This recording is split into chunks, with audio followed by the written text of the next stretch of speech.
माऊली ज्ञानेश्वर महाराज जागात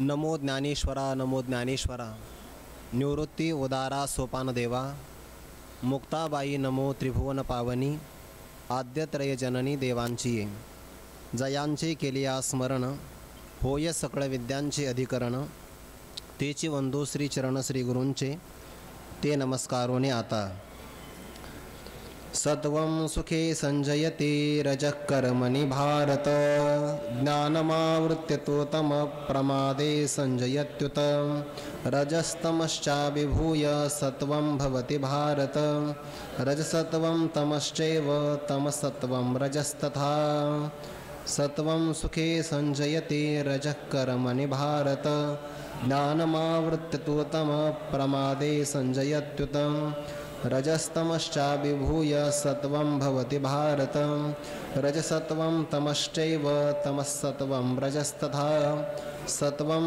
सुखे संजयते रजः कर्मणि भारत ज्ञानमावृत्य तो तम प्रमादे संजयत्युत रजस्तमश्चाभिभूय सत्वं भवति भारत रजसत्वं तमश्चैव तमसत्वं रजस्तथा सत्वं सुखे संजयति रजः कर्मणि भारत ज्ञानमावृत्य तो तम प्रमादे संजयत्युत रजस्तमश्चाभिभूय सत्वं भवति भारत रजसत्वं तमश्चैव तमसत्वं रजस्तथा पै परिहरोनि कफवात जै देही आटोपे पित्त तै करी संतप्त देहजेवी कैवल्य साम्राज्य चक्रवर्ती विश्वमाऊली ज्ञानोबारायांच्या पवित्र पावन दरबारामध्ये विश्वमाऊली ज्ञानोबारायांच्याच अखंड संजीवन समाधी वास्तव्याने परमपावन असणाऱ्या या तीर्थक्षेत्रात एका जयंती उत्सवाच्या निमित्ताने संपन्न होत असलेल्या या उत्सवातील आज सांगतेची असणारी प्रवचन सेवा श्री गुरु बाबांच्या आज्ञेनं प्राप्त झाली। विश्वमाऊली ज्ञानोबाराय आणि आपणा सर्वांच्या चरणारविंदी एक वाङ्मयीन पुष्प अर्पण करण्याचा हा योग आहे।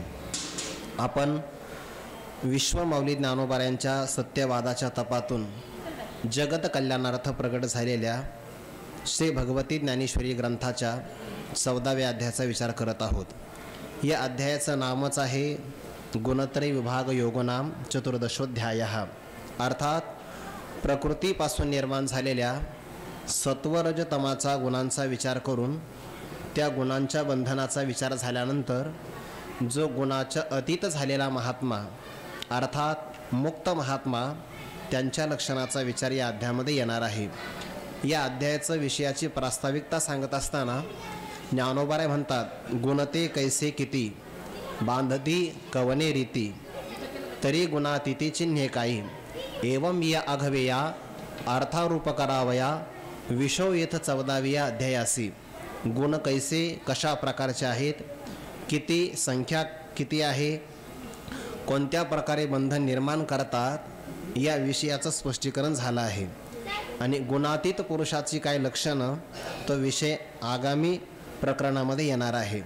गुण कसे आहे, प्रकृतीपासून निर्माण झालेले प्रकृतीचे आहे, किती आहे 3च प्रकारचे आहे आणि कोणत्या कोणत्या प्रकारे जीवात्म्याला बंधन करतात त्या बंधनाचा विचार 3 श्लोकामध्ये सांगितला।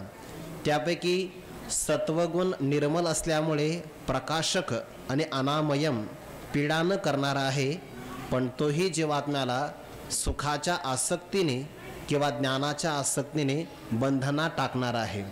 रजोगुण रागात्मक असल्यामुळे तृष्णा आणि आसंग यांच्यापासून कर्माच्या संगतीने जीवात्म्याला बंधनात टाकणार आहे।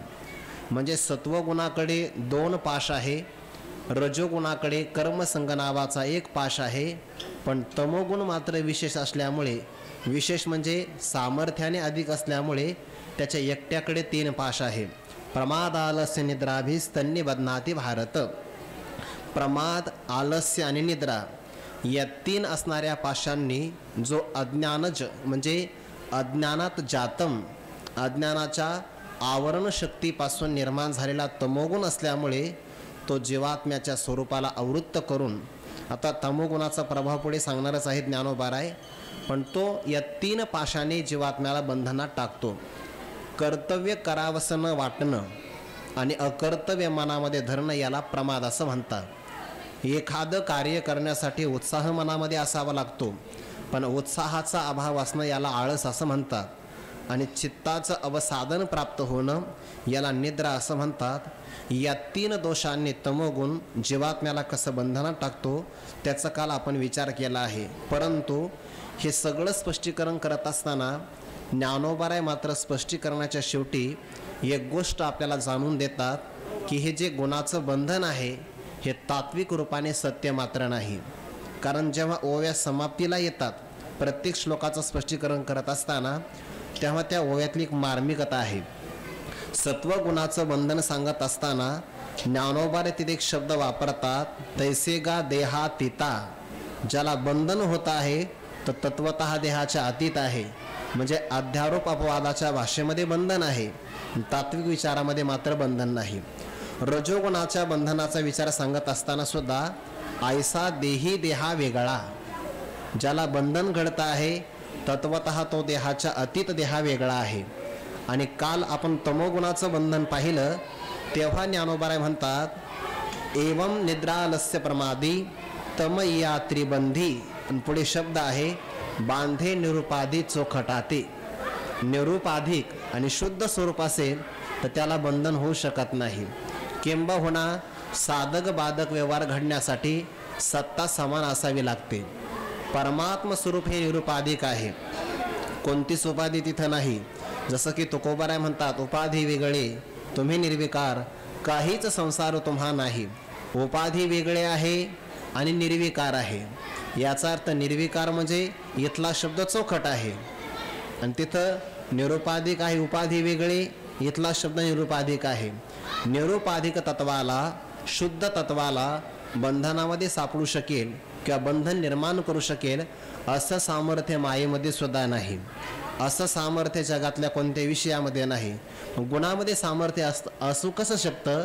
शक्य नाही, कारण समान सत्ता असावी लागते. निरुपाधिक स्वरूपाची पारमार्थिक सत्ता आहे. व्यावहारिक पदार्थाची संगती मानली म्हणून व्यावहारिक सत्ता आहे. आणि स्वप्नाप्रमाणे प्रातिभासिक असणाऱ्या सगळ्या पदार्थांची प्रातिभासिक मिथ्या सत्ता आहे. सत्ता भेद असल्यानंतर बंधन निर्माण होऊ शकत नाही. बंधन तर निर्माण झालं आहे, हे आध्यासिक बंधन आहे. ज्याने गुणाशी तादात्म्य केलं त्याला हे बंधन आहे, किंवा ज्याच्या ठिकाणी अविद्येचा संबंध आहे त्याला हे बंधन आहे. तत्वतः मात्र बंधन कोणत्याही काळामध्ये घडू शकत नाही. स्वप्नातला एखाद्याला जर घाव झाला तर जागृतीमध्ये वेदना होत नाही. स्वप्नाची प्रातिभासिक सत्ता आहे, जागृतीची व्यावहारिक सत्ता आहे. मग जर प्रातिभासिक सत्तेतलं स्वप्न जागृतीमध्ये वेदना निर्माण करू शकत नाही तर जागृतीतले असणारे हे व्यावहारिक सत्तेतले गुण पारमार्थिक सत्तेतल्या आत्मस्वरूपाला बंधन निर्माण कसे करू शकेल? पण बंधन भासतं आहे त्याला उपाधी कारण मानलेली आहे. पुढे ज्ञानोबाराय म्हणतात ती उदाहरणही आपण काल पाहिले. जैसा वन्ही काष्टी भरे ते दिशे काष्टाकारे, व्योम घटे आवरे ते घटाकाश, नाना सरोवर भरले तै चंद्रत्व तेथ बिंबले, तैसे गुण पाशी बांधले. आणि पुढचा शब्द त्याहीपेक्षा महत्त्वाचा आहे, गुण पाशी बांधले आत्मत्व गमे.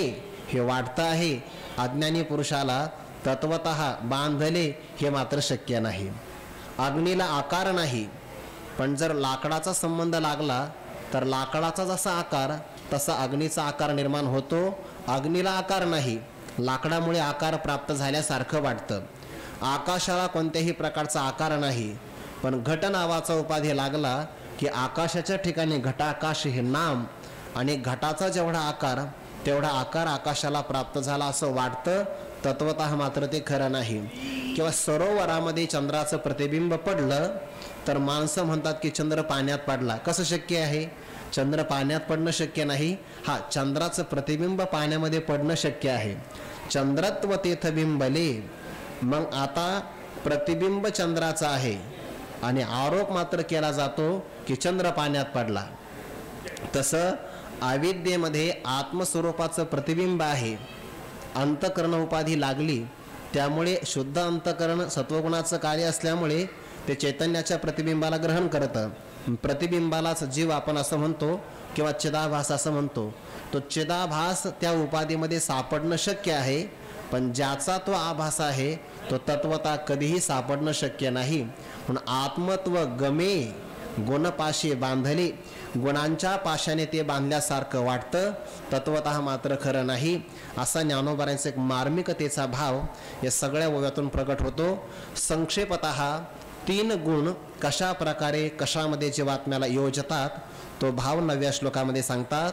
सत्वम सुखे संजयती रजः कर्मणि भारत ज्ञान मावृत्तितुतम प्रमादे संजयत्युत. हे भारत, भरत कुलोत्पन्न असणाऱ्या अर्जुना किंवा ज्याची ज्ञानामध्ये रममान होण्याचीच इच्छा आहे त्याला भारत असं म्हणतात.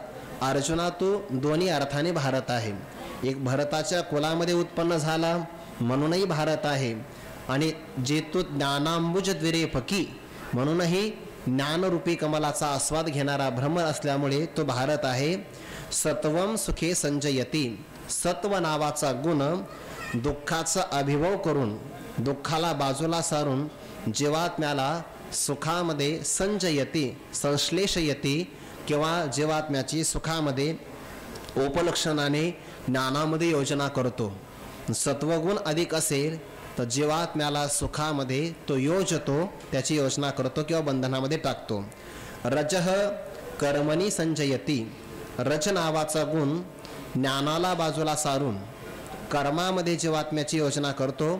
त्याला कर्मा वाचून अन्य काही आवडत नाही, पण तेही कर्म कोणतं त्याला आवडतं ज्याच्यातून आपल्याला इहलोकामध्ये सुख मिळेल आणि पारलौकिक दिव्य भोग भोगावेला मिळतील, अशा कर्मामध्ये तो प्रवृत्त होतो. अर्थात कर्माचं फल मिळावं याकरता तो कायम कर्मसंगेन कर्माच्या माध्यमातून रजगुण त्याला बांधतो. आणि तो शब्दाने विशेष सांगतात तमोगुणाचं. तमहतु ज्ञानम आवृत्य, सत्वगुणापासून जे ज्ञान होतं तमोगुण पहिल्यांदा ज्ञानाला आवृत्त करतो. ज्ञानाला आवरण केल्यानंतर मग उत प्रमादे संजयती, उत शब्द हा अपि अर्थाने आले आहे. प्रमादे, आलस्य, निद्रा यांच्यामध्ये सुद्धा तमोगुण जीवात्म्याला बंधनात टाकतो. हे झालं संक्षेपात त्यांचं कार्य. पण मग प्रत्येक गुण आपलं कार्य केव्हा करतो? जेव्हा एका गुणाला आपलं कार्य विशेष करायचं असतं तेव्हा पहिल्यांदा तो गुण बाकीच्या 2 गुणांचा पराभव करतो, स्वतःची वाढ करून घेतो, आणि मग प्रभाव वाढला की आपलं कार्य करण्याकरता समर्थ होतो. ज्याला कार्य करायचं त्याला प्रभाव वाढवावाच लागतो. म्हणून सत्वगुण पहिल्यांदा आपला प्रभाव वाढवतो, दोघांचा पराभव करतो आणि मग आपलं कार्य करतो. ते पुढच्या 10व्या श्लोकामध्ये सांगतात. श्लोकाचं उच्चारण आपण केलेच आहे. हे भारत, सत्वम रजः च तमः अभिभूय भवती.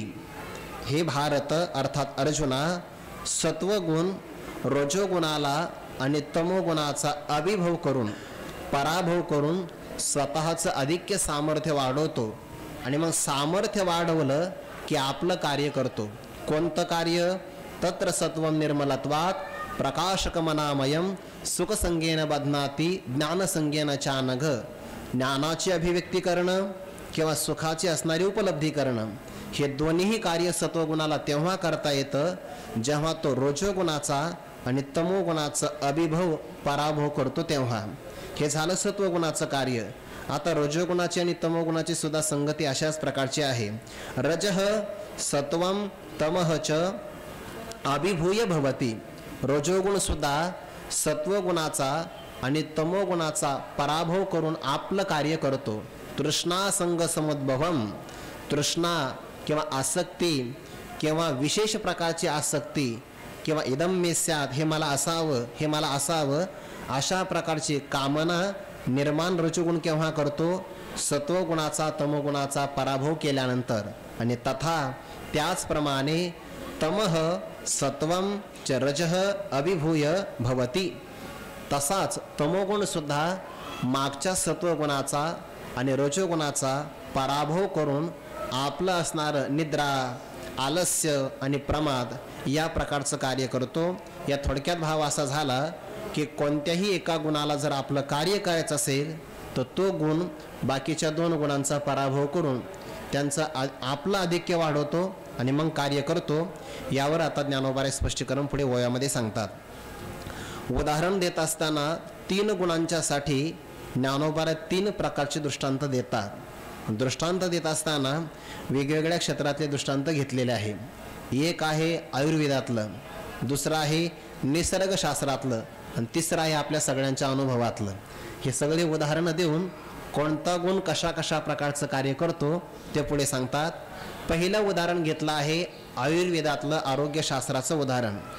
आरोग्य चांगलं राहायचं असेल तर शरीरातला कफ, वात आणि पित्त हे जे दोष आहेत किंवा याला धातू असं म्हणतात, यांची समानता किंवा साम्य अवस्था असावी लागते तर आरोग्य चांगलं राहतं. यांच्यामध्ये समन्वयाचा अभाव निर्माण झाला किंवा बिघाड झाला तर त्याचा पहिला परिणाम शरीरावरच होतो आणि शरीरावर परिणाम झाला की त्याचा परिणाम मनावर सुद्धा होत असतो. दोन्ही पद्धतीनं आहे.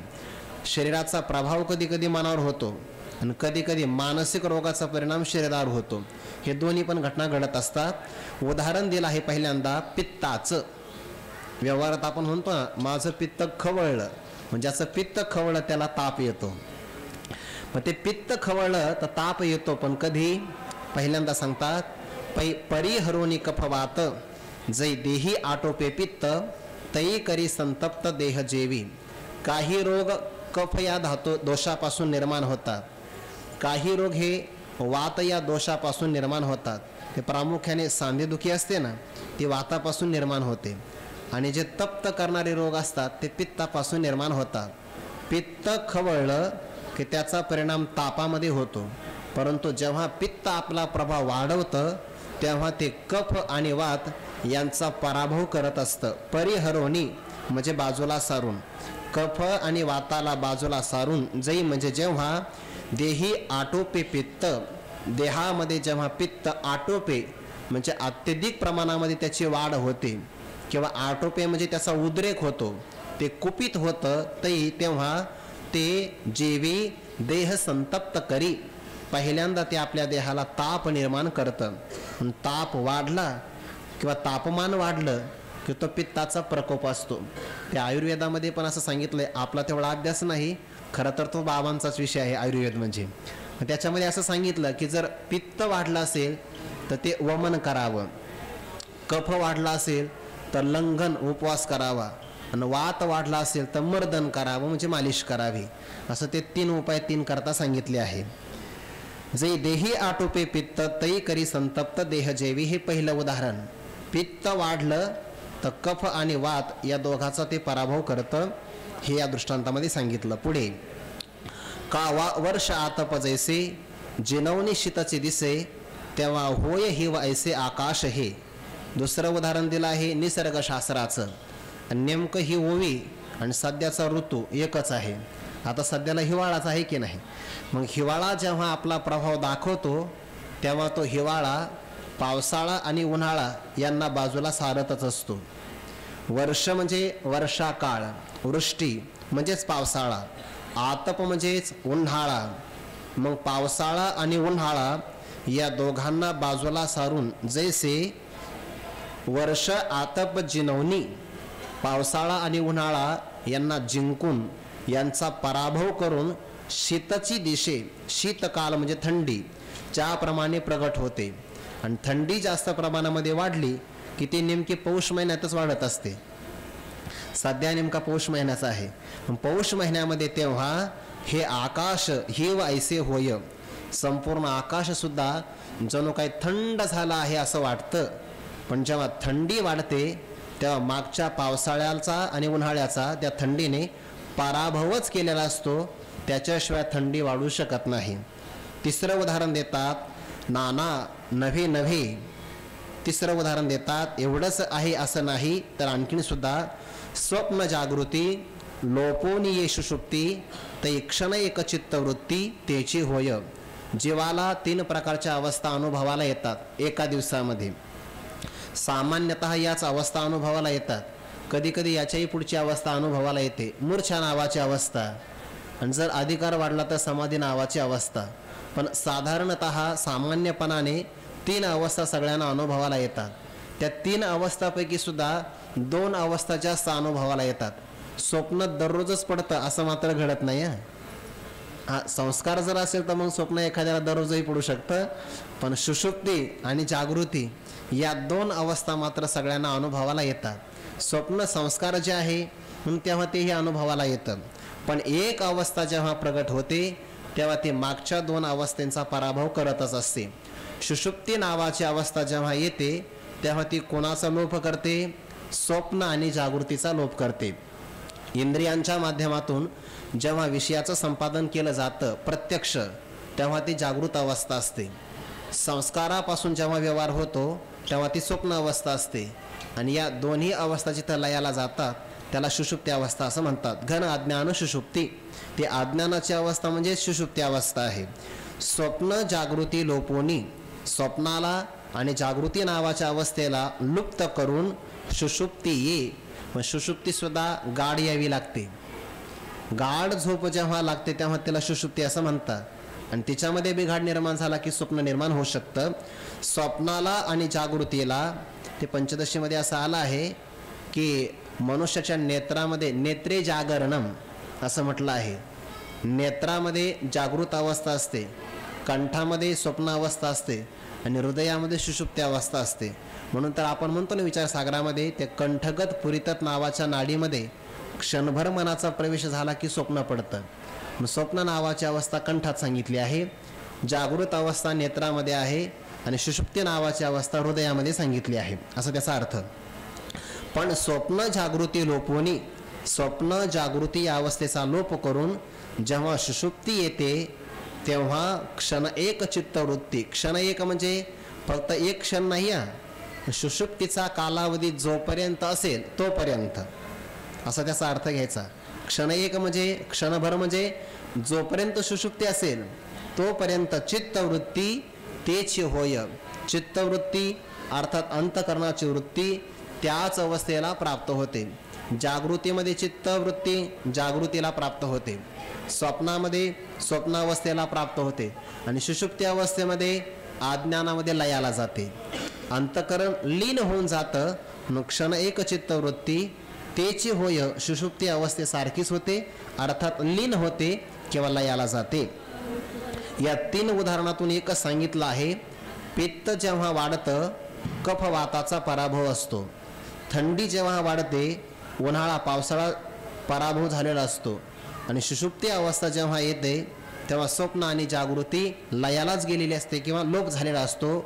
तसं एकेका गुणाचं आधिक्य वाढलं तर इतर असणाऱ्या 2 गुणांचा पराभव झालेला असतो। पुढे सांगतात, या 3 उदाहरणं दिल्यानंतर सिद्धांत पुढच्या ओळीमध्ये आहे, म्हणून या 4 ओव्यांचा एकत्र विचार करावा लागेल। तैसी रजतमे हारवी, जै सत्व माजू मिरवी, ते जीवा करवी म्हणवी सुखियानामी, आक्षेपार्थाने आहे।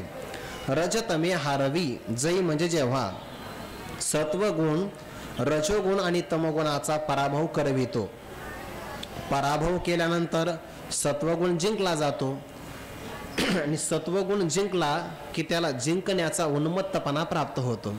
जै सत्व रजतमे हारवी, आणि सत्व माजू मिरवी, माझं म्हणजे उन्मत्तपणा, आपला उन्मत्तपणा दाखवतो, तेव्हा ज्याच्या ठिकाणी सत्वगुणाचा उन्मत्तपणा आला त्या जीवाच्या कडून तो सत्वगुण सुखिया नामी म्हणवी, मी आता फार मोठा सुखी आहे की नाही, आजी सुखी आहे नाही दुजे, विकाराष्टके पुंजे सात्विकाचे नी, म्हणे भाग्य ना माझे, आज माझ्यासारखा भाग्यवान जगात कोणीच नाही। मग सत्वगुणामध्ये सुखाची अभिव्यक्ती होते, पण ते खरं सुख नाहीये। वृत्तीमध्ये अभिव्यक्त झालेलं सुख हे आनंदमय कोशाचं स्वरूप आहे, आणि आनंदमय कोश मात्र कायम असतो असं नाही। पंचदशी कारणे त्याकरता कादाचित कत्वात असा शब्द वापरलेला आहे, तो कधी असतो तर कधी नसतो। पुण्य भोगे भोग शांतो निद्रारूपेण लियते, म्हणून जी वृत्ती आनंदाच्या प्रतिबिंबाला ग्रहण करते त्या वृत्तीला आनंदमय कोश असं म्हणतात, आणि आनंदमय कोश स्वतःला सुखी म्हणून घेणं हे सत्वगुणाचंच कार्य आहे। म्हणून वृत्तीमध्ये अभियुक्त होणारं सुख सुद्धा खरं सुख नाही, स्वरूपभूत असणारं जे सुख आहे ते खरं सुख आहे। म्हणून वृत्तीमध्ये येणारं सुख त्यामध्ये जर अडकला तर ते सत्वगुणाचं बंधन आहे, आणि त्याच्याही पुढे गेलं पाहिजे, तेव्हा ती गुणातीत अवस्था आहे. वृत्त्यात्मक सुखामध्ये अडकणं हे सुद्धा एक प्रकारचं बंधन आहे. पण सत्वगुण सुद्धा जीवाच्याकडून आज मी इतरांपेक्षा विशेष सुखी आहे की नाही असं म्हणून घेतो, ते सत्वगुणाचं कार्य आहे. ते जीवा करवी म्हणवी सुखिया नामी, आज मी सुखी आहे की नाही असा तो प्रौढी मिरवतो. हा प्रौढीपणाचा भाव सुद्धा सत्वगुणाचं वृत्त्यात्मक किंवा वृत्तीमध्ये अभिव्यक्त होणारं सुख आहे, सत्वगुणाचं बंधनच आहे. पुढे तैसेची सत्वरज लोपुनी तमाचे भोज वळघे तै सहज प्रमादी होय. तैसेची म्हणजे मागच्या सत्वगुणाप्रमाणेच सत्वरज लोपुनी तमाचे भोज वळघे तै सहज प्रमादी होय. आपण स्वल्पविराम दिला की ओवीचा अर्थही प्रगट होतो. त्याच पद्धतीनं सत्वगुणाचा आणि रजोगुणाचा सामर्थ्याचा भाव लुप्त करून तमाचे भोज, भोज म्हणजे महत्व, मोठेपणा किंवा भोज म्हणजे राज्य. जेव्हा रजोगुणाचं राज्य येतं, काय शब्द आला योगायोगाने, रजोगुणाचं राज्य येत आहे, नाही तमोगुणाचं सांगतात पहिल्यांदा, तमोगुणाचं राज्य आलंय. आता सत्व रज लोपोनी सत्वगुणाचा रजोगुणाचा पराभव करून तमाचं महत्व किंवा तमोगुणाचं राज्य किंवा मोठेपणा वळघे सहज प्राप्त होतो. तै सहज प्रमादी होय. ज्याच्या ठिकाणी तमोगुण वाढला त्याला प्रमाद करण्याकरता कष्ट नाही करावे लागत, सहज प्रमादी होय.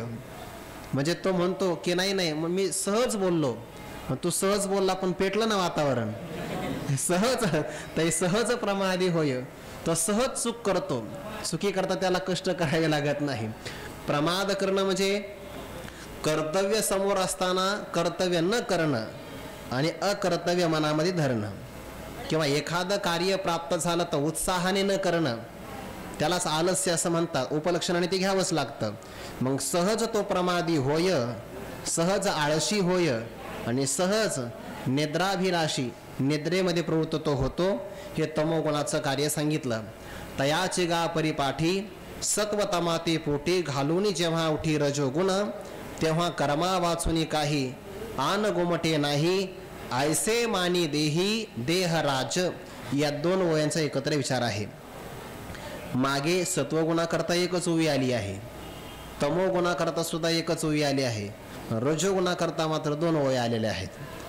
तयाचे गा परिपाठी, परिपाठ म्हणजे अनुक्रम, मागची असणारी पद्धती, रीती, सरणी, त्याच रीती किंवा सरणीप्रमाणे सत्वतमाते पोटी घालोनी. सत्वाला म्हणजे सत्वगुणाला, तम म्हणजे तमोगुण, सत्वगुणाला तमोगुणाला आपल्या पोटामध्ये घालून, याचा अर्थ त्यांचा पराभव करून किंवा पोटे घालणे हा वाक्प्रचार आहे. पोटे घालणे म्हणजे गिळंकृत करणे, म्हणजे सत्वगुणाचं आणि तमोगुणाचं सामर्थ्य गिळंकृत करून जेव्हा रजोगुण उठी, जेव्हा अंतःकरणामध्ये रजोगुणाचं आधिक्य वाढतं, तेव्हा त्याला ज्ञानाची पण आवड नसते, तेव्हा त्याला निद्रालस्य प्रमाद याची सुद्धा संगती नसते. तेव्हा त्याला एकच गोष्ट आवडते, कर्मा वाचून काही आन गोमटे नाही, दुसरं त्याला काहीच आवडत नाही. त्याच्या मनातला हा भाव स्पष्टीकरण करण्यासाठी दुसऱ्या अध्यायामध्ये काही ओव्या आलेले आहे. तो म्हणतो आहे, म्हणती संसारी जन्मीजे यज्ञा अधिक कर्म कीजे, मग स्वर्ग सुख भोगीचे मनोहर, येत हे वाचून काही अनेक सर्वथा गोमटे नाही. असंच तो म्हणतो आहे, किंवा सुखच नाही. किंवा 9व्या अध्यायामध्ये सांगत असताना भगवंताने त्याच्याविषयी खेद प्रकट केला की हे 100 प्रकारचे यज्ञ करतात आणि यज्ञ इतका तंतोतंत बिनचूक करतात की त्यांच्या यज्ञ करण्याच्या हातवटी पाहिली की श्रुती सुद्धा मान डोलवते. यजन करिता हातवटी, यजन करिता कौतुके, तीही वेदांचा माथा तुके, क्रिया फळेसी उभे ठाके पुढा जाया. किती कौशल्याने यज्ञ करतात, त्यांनी कौतुकाने यज्ञ केला आहे. यजन करिता कौतुके म्हणजे सहज यज्ञ केला, पण त्यांच्या सहज यज्ञ करण्यामध्ये इतकी कुशलता आहे की त्यांची ती हातवटी पाहिल्यानंतर ऋग्वेद, यजुर्वेद आणि सामवेद तिही वेदांचा माथा तुके, तिन्ही वेद असं माथा डोलू लागतात, म्हणजे प्रसन्न होतात. मग इतक्या कौशल्याने यज्ञ केला की नाही, मग यज्ञाचं उत्तम फळ त्यांनी मागावं, पण तसं नाही करत. शतक्रतू येजिले माते की इप्सिताती स्वर्ग सुखाते. ज्ञानोबराय म्हणतात 100 यज्ञ त्यांनी केले आणि माझ्या समोर शतक्रतू येजिले माते म्हणजे माझ्या समोर इप्सिताती स्वर्ग सुखाते, म्हणजे कल्पतरूच्या झाडाखाली बसावं आणि भीक मागण्याकरता दुसऱ्या गावात जावं. तसं आराधन माझी करतात, पण 100 यज्ञाचं फळ मात्र मला मागत नाही, स्वर्गसुखाची अपेक्षा करतात. जैसे रांधवणी रससोयनिकी करून या मुले विकी, तैसा भोगासाठी अविवेकी धाडिती धर्म. सायासे पुण्य अर्जिजे मग संसार का अपेक्षिजे, बरी नेनती ते कायकीचे अप्राप्त देखे. पुण्य फार मोठ्या कष्टाने संपादन करावं लागतं. तुकोबारांचं प्रमाण फार गोड आहे. तिळे तिळे पुण्य साचा पडे, तरी हे बहुता जन्मी जोडे. नाम तुझे वाचेसे आतुडे, समागम घडे संतांचा. ते तिळतिळ पुण्य संपादन करावं लागतं. म्हणजे पुण्य खरं तर पुण्य खर्च जास्त होतं, जमा कमी होतं, म्हणजे संग्रह कमी असतो आणि खर्च जास्त केलं जातं. यदा कदाचित पुण्य संपादन केलं, थोडं थोडं थोडं पुण्य संपादन केलं, मग सायास आहे की नाही. मग कष्टाने पुण्य संपादन करावं आणि त्या पुण्याच्या जोरावर देवाकडे न मागता संसाराची अपेक्षा करावी, मग त्याला पुण्य म्हणावं तरी कसं. मजची माझी असता जे नेहमी दुराहवे पंडसुता, ते पुण्य ऐसे म्हणता जीवन तुटे काही. स्वर्गा पुण्यात्मके पापे येईजे, पापात्मके पापे नरका जायचे. माते जेने पाहिजे ते शुद्ध पुण्य, भगवत स्वरूपामध्ये असताना भगवंतापासून आपल्याला बाजूला सारून जे भोगाकडे प्रवृत्त करतं त्याला पुण्य असं म्हणता येत नाही. वरती फक्त लेबल पुण्याचं आहे, असायला मात्र ते पापच आहे. म्हणून ज्यांना भोगासक्ती असते त्यांना कर्म आवडतं, आणि ज्यांना कर्म आवडतं ते फक्त इहलोकातले भोग किंवा पारलौकिक असणारे अदृष्ट भोग याच्यासाठीच प्रयत्न करतात. आणि तोच भाव इथं आलेला आहे.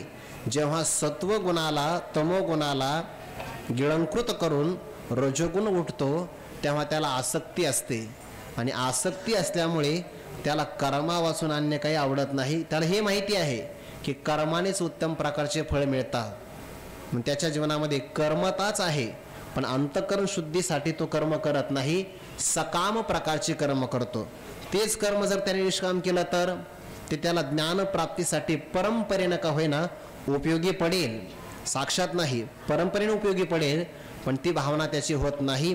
मनोनी तया पार्था स्वर्ग संसार नरकावस्था, आत्मसुख सर्वथा दृष्ट नाही. त्याला आत्मसुखाची प्राप्ती मात्र होऊ शकत नाही. तो असं म्हणतो कर्मा वाचून काही आन गोमटे नाही. त्याला कर्म करायला आवडतं, त्याला सांगितलं श्रवण ते नाही आवडत त्याला. बाकीचं सांगा, श्रवणात ज्ञान होतं, पण ज्ञानप्राप्तीचे उपाय त्याला आवडत नाही. कर्मा वाचून काही आन गोमटे नाही. कर्मा वाचून अन्य काही चांगलं आहे, उपासना चांगली आहे किंवा श्रवण चांगलं आहे, बाकी काही साधनं चांगली आहे, ही त्याला सेवा बाकी आवडत नाही. कर्म करावं असं वाटतं.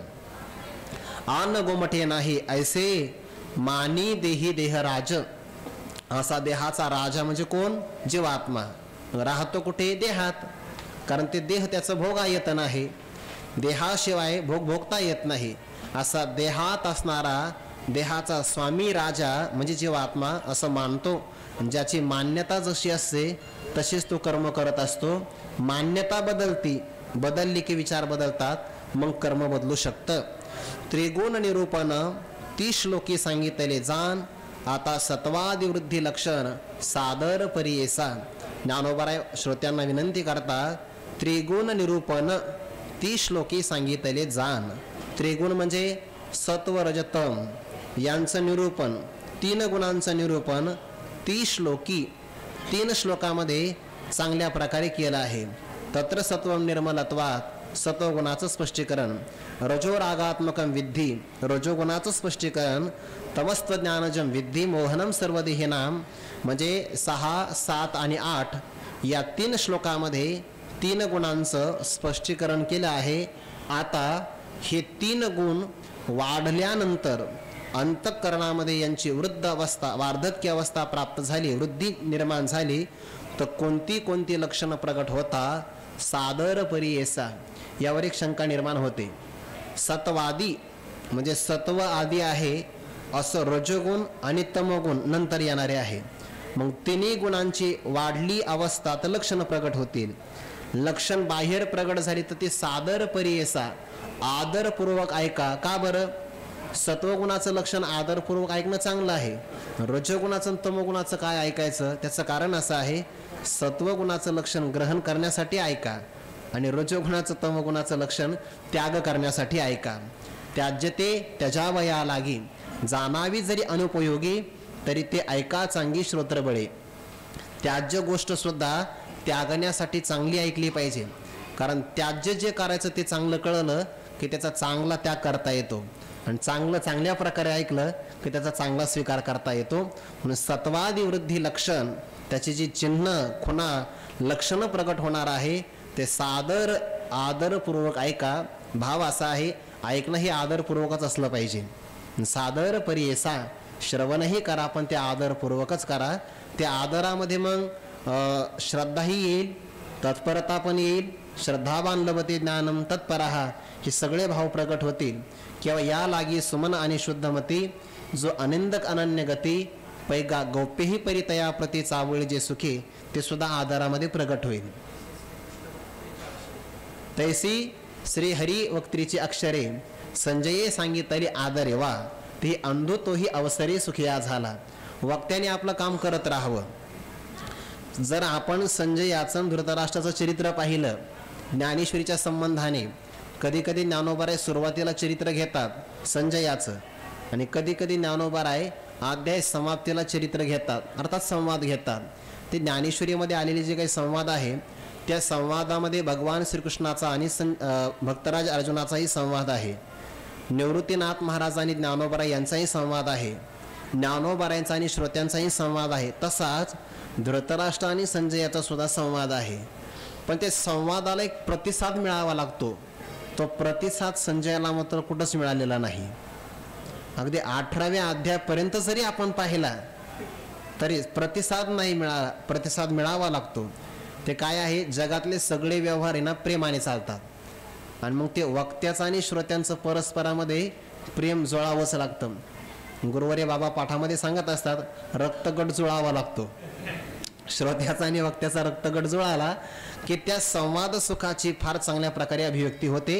एक थोडासा भाव सांगून पुढे जातो. नाथ महाराजांनी एकनाथी भागवतामध्ये असं म्हटलं आहे, एखाद्या वक्त्याला जर चांगला वक्ता मिळाला, आपला श्रोता मिळाला तर ते वक्त्याचं भाग्य असतं. आणि एवढा चांगल्या प्रकारचा श्रोता मिळाल्यानंतर वक्त्याला जर त्याची किंमत नसेल तर समजून घ्यावं त्याला कथा सारामृताची चवच कळाली नाही. सप्रेम मिनली या श्रोता जे पूर्ण सुखाविना वक्ता तैतो जाणावा अवघा रीता कथा सारामृता चविनेने. सप्रेम म्हणजे कोणत्या? ज्या विषयाचं स्पष्टीकरण वक्ता करणार आहे त्या विषयाच्या विषयी त्याला आवड असावी. धृतराष्ट्राने असं म्हटलंय हे न पुसतो ते म्हणजे त्याला आवड नाहीये. हे तुम्हाला सांगतो काय आहे म्हणे अर्जुनाचं भाग्य आणि सहजे ब्रह्मरसाचे परगुणे केले अर्जुना लागी नारायणे. तुला विचारलं नाही मी ते. म्हणजे जे वक्ता सांगतो आहे त्याच्याविषयी श्रोत्याला प्रेम असावं आणि असा सप्रेम जर श्रोता वक्त्याला मिळाला त्याला बघून जर वक्त्याला आनंद नाही झाला तर नाथ महाराज असं म्हणतात जै पूर्ण सुखाविना वक्ता तै तो जाणावा अवघा रीता. तर तो वक्ताच रिकामा आहे, रीता आहे, त्याच्या मनात प्रेम नाही. कथा सारामृता चवी नेणे. संजयाची या बाबतीमध्ये तसं नाही झाला. खरं तर संजयाला सप्रेम श्रोता मिळालाच नाही. अगदी पहिल्या अध्यायापासून आपण पाहिलं 6व्या अध्यायामध्ये तर असं म्हटलंय संजय महाराजांनी की नको याला तर राग येईल ते वेचुई इरु रोष घेईल म्हणून बिहे परी आपण चित्ते आपुला निकिया परी संतोषाला. मी जर अधिक काही बोललो म्हणे म्हातारा मोहिना शिरा पण याला मात्र राग येईल. पण आता याला किती सांगावं. 9व्या अध्यायामध्ये तर असं म्हटलं आहे की काय करावं. अहो ऐकीचं तर असे की अवधारा तर या बोला निवांत म्हातारा जैसा मैसानो ठिकापुरा तैसा उगाचे असे. परंतु पुढे मात्र संजयने असं म्हटलं आहे याची आपण काही चेष्टा करणं हे मात्र योग्य नाही. कितीही केलं तरी पण हा आपला स्वामी आहे आणि स्वामीची आपण प्रतारणा करता कामा नये. एरवी दातार हा आमुचा. म्हणून हे बोलता मिळेल वाचा काय की जे याचा स्वभावचे ऐसा, आणि स्वभावाला औषध नसतं ना, काय करावं? हा दाता आहे आमचा, याच्या संबंधाने जर आम्ही काही बोललो तर आमच्या वाणीला शीन होईल. 9व्या अध्यायामध्ये प्रतिसाद नाही मिळाला, जाऊ द्या, पूर्वखंडामध्ये प्रतिसाद नाही मिळाला, उत्तरखंडाला प्रारंभ झाला 10व्या अध्यायापासून, तिथे तर प्रतिसाद मिळाला असेल, तिथं सुद्धा नाही मिळाला. संजयाचं अंतःकरण तेव्हा दुखलं, आणि दुखवलेल्या अंतःकरणाने संजय महाराज असं म्हणतात की संजय दुखवलेले अंतःकरणे हा जीवी धडसा आहे मी म्हणे. मग काय करावं? आताही आंधळा, हा आत सुद्धा आंधळाच आहे. मला असं वाटलं की बाहेरून आंधळा असेल आणि अंतःकरणाने चांगला असेल, पण काय करावं? याला मात्र ही गोष्ट पटत नाही. आता 2-3 वेळा जर अशी घटना आपल्या बाबतीत घडली असती तर खरं सांगा, आपण त्या श्रोत्याला सांगण्याचा प्रयत्न केला असता? नाही. पण तिथे मात्र ज्या व्यासांनी आपल्याला हे कार्य सांगितलं, निरोविले व्यासे, जे व्यासांनी आपल्याला कार्य सांगितलं आहे की सगळा वृत्तांत सांगावयाचे व्याजे, आपल्याला वृत्तांत सांगायचा आहे.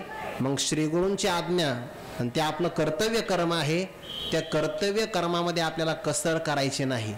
हा भाव मनात ठेवून, जरी धृतराष्ट्राकडून आपल्याला प्रतिसाद नाही मिळाला, पण संजयाने मात्र आपल्या कर्तव्य कर्मामध्ये अजिबात कसर केली नाही. ज्ञानोबा त्याचं ते वर्णन करत असताना असं म्हणतात, तैसी श्री हरिवक्त्रीची अक्षरे संजय सांगितली. पण पुढचा शब्द फार महत्वाचा आहे, आदरे.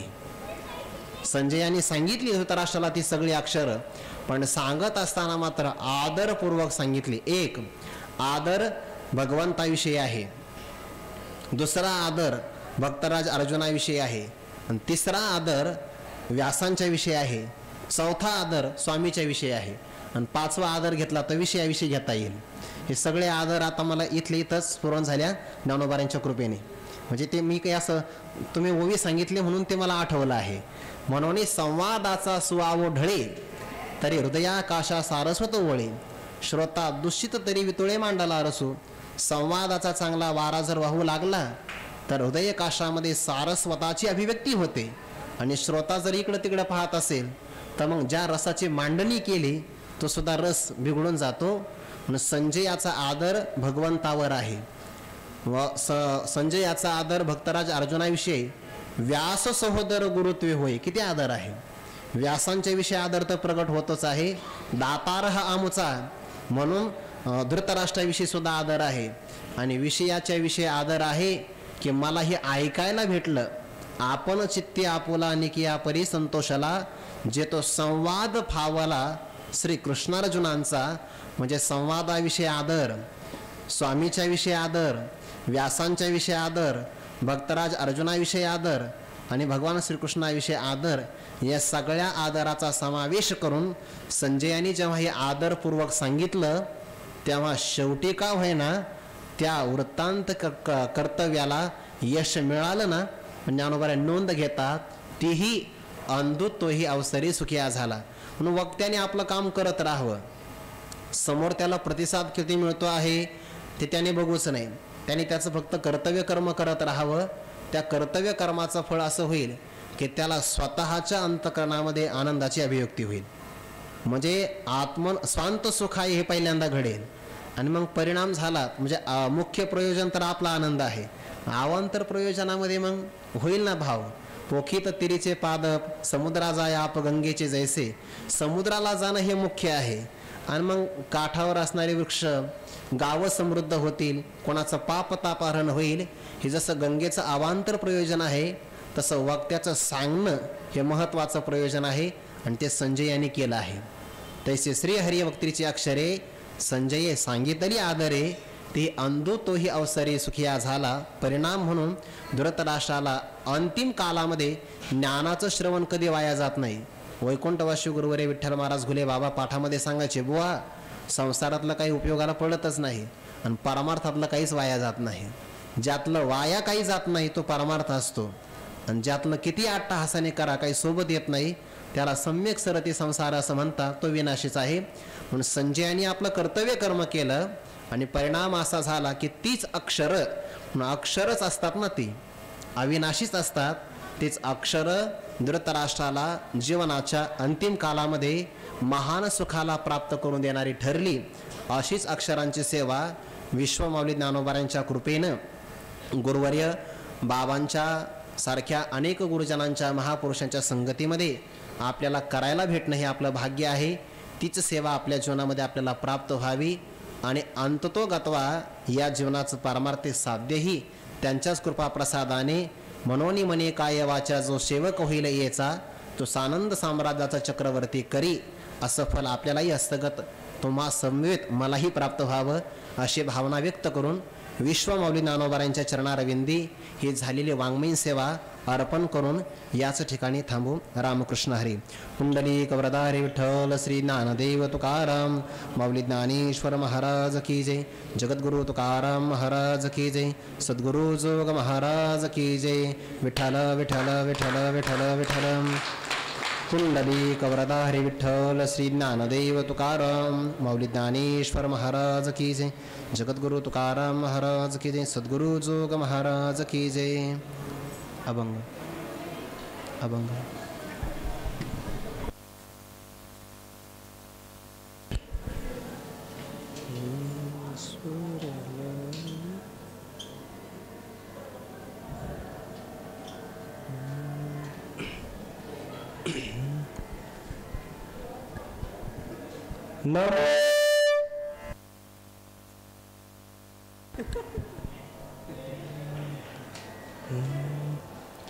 नमो ज्ञान राजा नमो ज्ञान राजा.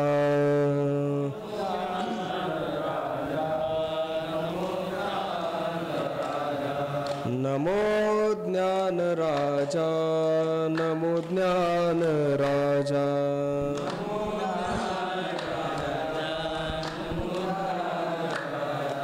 निवृत्ती सहजा गुरु.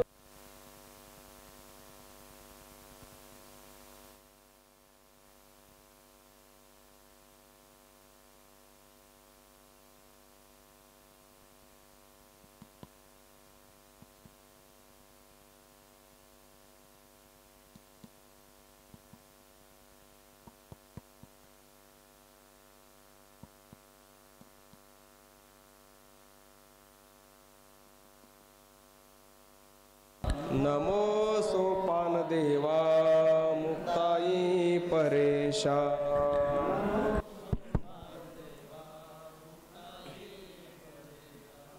ठावत्या सर्वेशा करातटी.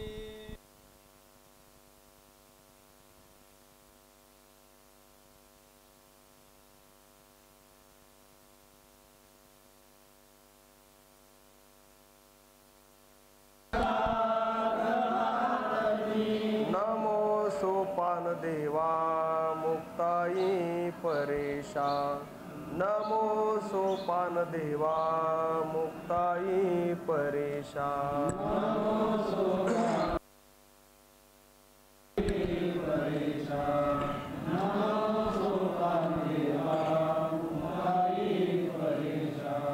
समाधी वैभव पाहता नयनी.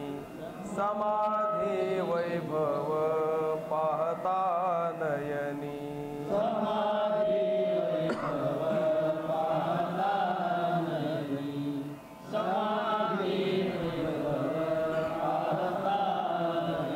चुकतसे आयणी जन्मव्याधी.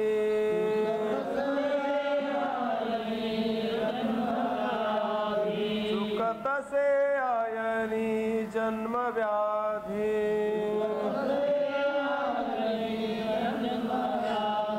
नमो सोपान देवा मुक्ताई परेशा. नमो सोपान देवा मुक्ताई परेशा. नमो सोपान देवा मुक्ताई परेशा. नमो सोपान देवा मुक्ताई परेशा. धावत्या सर्वेशा करातटे.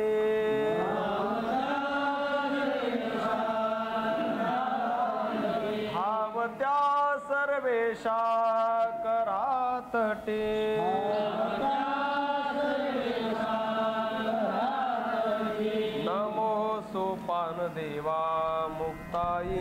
परेशा नमो सोपान देवा मुक्ताई परेशा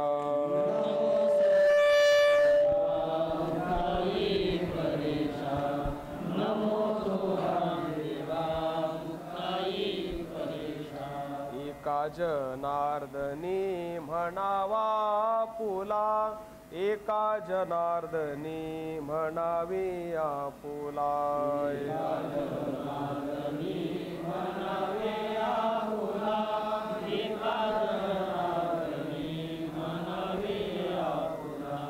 एका जनार्दनी म्हणावा पुला एका जनार्दनी म्हणावा पुला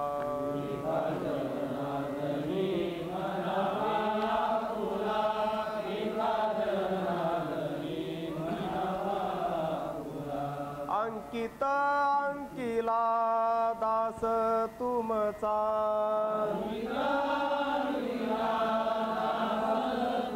अंकित अंकिला दास तुमचा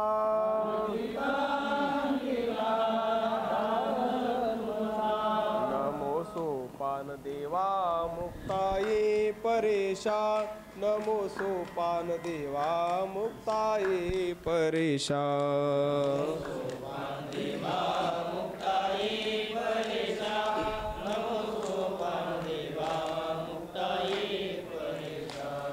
ठावत्या सर्वेशा करातटे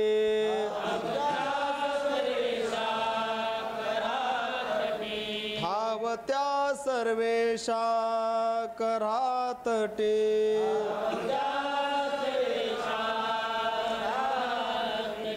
नमो सोपान देवा मुक्ताई परेशा नमो सोपान देवा मुक्ताई परेशा